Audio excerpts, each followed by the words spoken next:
Friends আমি আবার চলে আসলাম তোমাদেরকে একটা নতুন রেসিপি দেখাবার জন্য। আজকে আমি বানাবো শস্য ফুলের বড়া।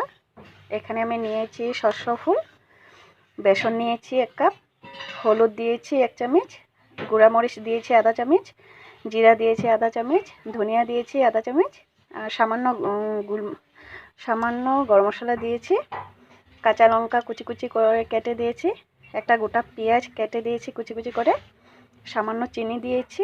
এখন এটাকে আমি মিক্সড করে নেব, তারপর সাদা তেল দিয়ে আমি ভেজে নেব। আর এখন মিক্স করা হয়ে গিয়েছে, তোমরা দেখে নাও কত সুন্দর করে করেছি।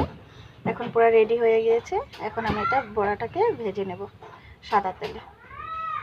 কড়াইতে তেল দিয়ে দিয়েছি, এখন আমি বড়াগুলি দিয়ে দেব।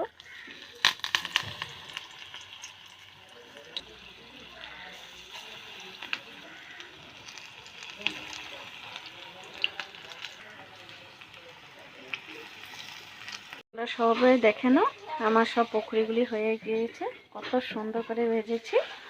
এখন খেতে কত ভালো লাগে বলো। তোমাদের কার কার ভালো লেগেছে আমাকে প্লিজ কমেন্টে জানাবে।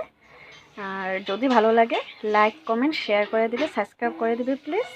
দেখে নাও প্লেটটা পুরো রেডি করে নিয়েছি, পেঁয়াজ কেটেছি, কাঁচা লঙ্কা নিয়েছি, লেবু নিয়েছি, আজকে ডাল বানিয়েছি, ডিমের রেসিপি বানিয়েছি। এখন মিলে খাবো সব দিয়ে।